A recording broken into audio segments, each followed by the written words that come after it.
Alright, how's it going, y'all? So today, we're going over one of the most basic things that comes with the Synology NAS, and that is Quick Connect. What is it? Should you use it? And how does it work? And how does it all kind of come into play?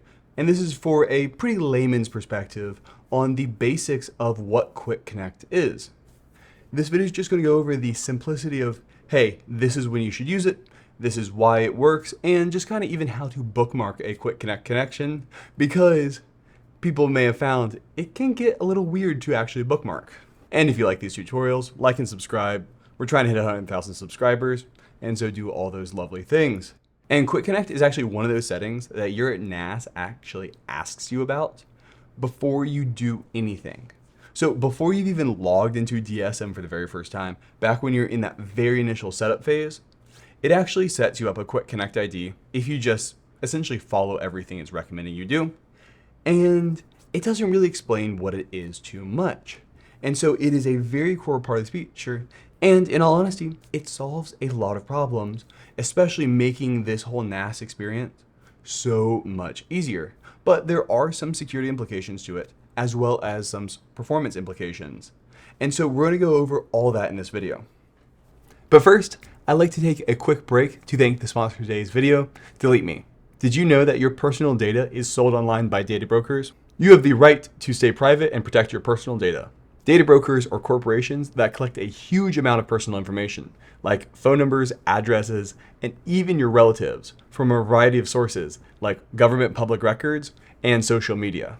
They then aggregate this information into listings or profiles and then sell it to either other data brokers or other organizations who have an interest in your private data. Having this information out there increases the risk of being a target of identity theft, which has been made easier by the prevalence of personal information online. And that's where DeleteMe comes in. DeleteMe can help protect you from the risks of identity theft by removing your personal data from hundreds of data brokers online. They will then provide a privacy report showing what data they were able to find and remove, and will continue to monitor and repeat removals as required. I personally have used DeleteMe and recommend it to help protect your personal information. Get 20% off DeleteMe US customer plans when you go to joindeleteme.com/Rex and use promo code REX at checkout. That is code REX at joindeleteme.com/Rex. Thanks again to DeleteMe for sponsoring today's video. Now back to the video. All right, so first off, the way you can tell about your Quick Connect settings is you log into the NAS and go into external access and open up your Quick Connect settings here. And right here, we can see that I have a Quick Connect ID, space Rex demo. There are also some additional advanced settings that we're going to talk about later, but this is the simple thing to turn it off and on. And if we go ahead and use it, we'll see it actually does a couple of things. And so if you looked really carefully there in the top of the browser, you saw that it kind of ran around to a few different things and actually took a second to connect, rather than just something very simple like going straight to the URL.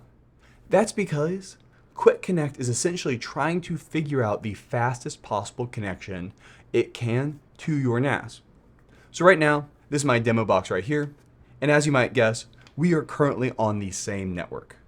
That means that these two devices, my computer and my NAS, can talk to each other directly using a local IP address. And Quick Connect has figured that out and automatically configured it. So this is a really useful thing to do, is to kind of read the Quick Connect URL. The easiest place to start is always look in between your Quick Connect ID. Mine is spacerex-demo and the quick connect.2. This is where you'll find out what type of connection you have. This one says .direct.quickconnect.2. .direct means there are no relay servers involved. It is literally connecting straight from my computer to my NAS. And there are two ways that this is possibly achieved, either over the internet or, in this case, just over the local network. In this case, we're on the local network, and that's where this piece to the left hand side comes in. 10-38-0.197. That right there tells me that I have connected to it not over the internet, but over a local network connection. And the same thing would happen if you were on a VPN. Essentially what this means is it's using the local IP address rather than your home's public IP address. Now, if we were to see something like this, Say our Quick Connect URL looked something like this instead. spacerxdemo.us2.quickconnect.2. .us2 or .anything other than direct means it's using what's called a relay server. So I'm not going to go into the in-depth specifics on how the internet works here, but for two devices on the internet to talk to each other, one of them has to accept an incoming connection. And this requires a few things. For most network setups, this requires a public IP address for your router and port forwarding. And accepting connections from the internet is actually harder than it sounds unless you know things like port forwarding. I'll leave a link down to my port forwarding guide down in the description below, but it's kind of complicated.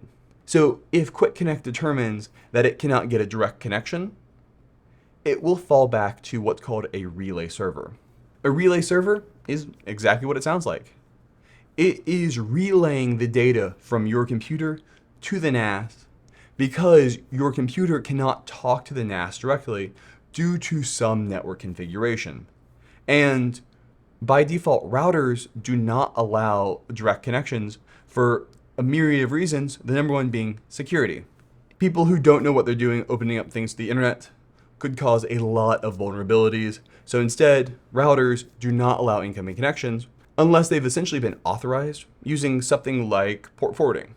That's a very basic explanation of that, but by reading this .us2, I know that I'm using a relay server, and while that means that my NAS is not directly accessible from the internet, it also means it's going to be pretty slow. Now, if I'm just trying to access Synology Photos on my phone and grab a few photos off of it, I'm not going to notice it realistically. But if I'm trying to send somebody a 50 gig file and they're downloading it from a relay server, you are going to have a very slow connection because Synology has to pay for these relay servers and they get nothing out of it because there's no subscription or anything. And so they're going to throttle them. So you can only get a very slow connection off those relay servers. For basic stuff, it tends to be fine. But for more advanced, larger data transfers, it can be quite slow. And so that's the basics of understanding the Quick Connect connection. Another thing you'll notice, when you're using a Quick Connect connection, you're never going to see those, this connection is not private, which is a really nice thing that Quick Connect does. Quick Connect actually gives you a properly signed SSL connection that is entirely valid because of the whole rewrite and everything. It means that you never get that really scary, really confusing, this connection is not private thing. When you're using Quick Connect, it should pretty much always give you a properly signed SSL certificate, even if you're using a relay server, which is one really nice thing. So if we look over here, you may have seen this on your NAS before or connected your NAS before, and it looks scary, and it is designed to be. While I know for a fact that this is my NAS, so I'm not worried about a man-in-the-middle attack or somebody rewriting it, it's still something that you have to explain to users, and having these Quick Connect certificates automatically created and renewed and everything like that makes it very, very easy, and you don't have to worry about NAT hairpinning or anything like that. It makes it very easy. So those are a couple of things that Quick Connect does, is it gives you a properly signed SSL certificate for the URL you're going to. All right, so now we know that Quick Connect allows us to connect to our NAS from anywhere in the world, and it also kind of handles and has us figure out the fast way to connect to the NAS, which is really nice. Well, let's talk about security implications, but before we do that, how do I bookmark this? And this is actually a very annoying thing to do, is bookmarking the Quick Connect page. Because if you look right here, I said earlier, this is because I'm on a local connection, 10-30.0. That only works when I'm in my office and the NAS's IP address has not changed. We don't want to bookmark this page because we want it to do that scan every single time. In reality, we want to bookmark this page. This right here is the flat Quick Connect connection. It does not have any information on what server to use. And essentially, this is going to go straight to the Quick Connect servers and essentially ask, hey, how do I connect here? So this is the actual URL you want to bookmark. So one thing you do whenever you need to bookmark a Quick Connect connection is really annoying because pretty much anytime you bookmark a connection on all the major browsers, it's going to go to whatever URL you're currently on, which, as you can see, as soon as we go to it, it rewrites to the local Quick Connect. So whenever we're doing this, we're going to go ahead and bookmark this page. We're going to bookmark it. And then we have to go back in and edit it. And so this right here is that Quick Connect bookmark that I just created. But oh no, this is only going to work locally. So we have to always come in here and edit it, which is just a very annoying thing to do. And it makes it kind of confusing to do at first. But the way we edit it is we're going to delete everything other than our Quick Connect ID, which in this case is spacerex-demo, and .quickconnect.2. So this is exactly what you should bookmark whenever you're doing it, because now when I click on it, it's automatically going to figure out where to go whenever we're connecting on in. So that's just one little tidbit of information on how to bookmark a Quick Connect ID. And so before we get into security, I want to interject one little thing here for people who are a little bit more advanced. If you're using Quick Connect and you're on the local network, you've got the same subnet, your computer and the NAS are on the same subnet, and you're still getting that .us2 or similar relay server whenever you're going to Quick Connect, you should look into and see if your DNS server, probably your router, is blocking local IP address lookups. Because the way this works is, it actually registers a DNS address for 10-3-0.197. Yada, yada, yada. It actually just registers that IP address to 10.30.0.197. And so if I do a DNS lookup on that URL, we're going to see that it is just returning a local IP address. And that's how it works. And the reason it does that is to get that properly signed SSL certificate. But what some routers will do, including pfSense, is it will actually block any local IP addresses from being returned from a DNS lookup to keep a thing called a DNS rewrite from happening, where somebody essentially is hijacking a connection, but it blocks our local connection from the NAS. So that's one thing to look into. pfSense has it in its advanced settings, and you can enable it, and then it will allow you to have that local connection. But do a DNS lookup at your house and see if this returns back properly, because if it doesn't, that's why you're not getting that local connection. Quick interjection there, because it's a very annoying problem. It took me a while to figure out, but we're going to go back to now layman how security works with Quick Connect. So Quick Connect does not directly expose your NAS to the internet, but indirectly does. So anybody in the world now, well, while this video is going on, could go into spacerex-demo.quickconnect.2 and see that login page we were just on. Now that has a security implication to it. Even though we don't have any ports open, our NAS is still kind of remotely accessible, which is what we want, because we want to be able to share files with people. But if you're somebody who has highly sensitive information, bankers, all those kinds of things, it probably is not something you want to have at all, because now there's just an extra thing to worry about. And so that is one reason why you might want to disable Quick Connect. But compared to something like DDNS, Quick Connect, by only using relay servers, is actually much more secure, because now any connection to your NAS has to first go through Synology's proxies, those relay servers, which will cut out all the spam coming to your network. And so that is one piece to have on there. Another option for people who want to be able to use Quick Connect for their apps, but don't really want to be able to worry about people logging into DSM through Quick Connect, is actually under those advanced settings we talked about earlier. We can come in here and you can actually disable DSM from being accessible over Quick Connect. Funny enough, I'm currently accessing DSM from what looks like Quick Connect, but if we saw earlier, this is just resolving to a local IP address. And so while there's a Quick Connect URL up at the top, we're actually just connecting to it locally.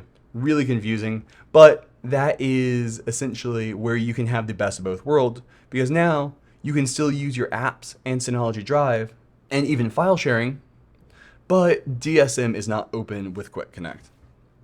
And so if we try to go to that Quick Connect, it can no longer connect. because we have locked that out. And so that's a very useful kind of halfway in between security where you can still use a lot of the benefits of Quick Connect, but now DSM is not accessible over the internet with Quick Connect. All right, so now let's go in the opposite direction. Let's say that we want to be able to share massive files with people anywhere in the world and use our NAS as basically a public cloud where people still have to have a password to get in, but we want to be able to have the fastest possible connections, and we don't want to be using those Quick Connect relay servers. What we can actually do is we're going to undo that DSM setting, and the way we can actually achieve this is to actually open up the DSM ports to the internet. There's a security implication to this, but as long as you follow best practices and you keep your NAS up to date and you understand those, it's something that is reasonable for a lot of people to do. And personally, how I share my videos with clients whenever we record sessions. So the way to do this is you actually come in, and if you want to cut down on some spam that may come in, it may not be a bad idea to just change this port to something random. The reason we're doing this is because port 5000, 5001, people know that Synologies are operating on that port. And so dumb scanners will just see if there's something responding to 5000, 5001, and essentially just try to spam their way in. It is not necessarily a huge security risk, but this is something that's very easy to change and does not really have a negative effect on the usefulness of the Synology, and just cuts out a lot of spam, because whenever we're using Quick Connect, the NAS just figures all this stuff out for us, which is really nice. Now what we would do is we would go in and we'd log into our router, and all we would have to do is port forward whatever that DSM HTTPS port is, TCP from the router to the NAS. I'm going to go ahead and leave a link down to my complete port forwarding guide that really explains how all this process works. But this will allow direct Quick Connect connections from anywhere in the world. You can go into your firewall and also block that down. But what this will allow us to do is this will allow people who are outside the local network to get a direct .quickconnect.to connection. And that way, they will be essentially using DDNS. They will be talking straight to the NAS with the fastest possible speeds without having to worry about using DDNS and all the weird stuff that comes along with that. So this is the way to get a direct connection from anywhere in the world. You do the DSM port for things like sharing files with people, as well as all the mobile apps, and port 6690 TCP to get Synology Drive Share Sync. So that's Synology Drive on the computer, as well as Synology Drive on the NAS. So those are the ways to get the direct connection using Quick Connect. And when you do that, you are getting the exact same speed and actually the exact same connection type as if you were to use DDNS, with the ease of use and the fallback plans and the SSL certificates of Quick Connect. I know that was a little bit in depth there, but for people who are trying to figure out how to get those faster file sharing speeds, that is the direction to look on into. All right, well, that's going to be it for this. This was a pretty basic guide for people who are just starting out using Quick Connect and understanding whether or not they need it and how it works. For people who the NAS is just a storage appliance, only ever used when they're at home, it's no big deal to disable. But if you're somebody who wants to be able to access the NAS using Synology mobile apps remotely, it can be very useful, but it always will come with a small security implication to it. If you have any questions, put those down in the comments below. And if you'd like to hire me to do this, I do this professionally. There's a link for that down in the description below. And have a good one. Bye.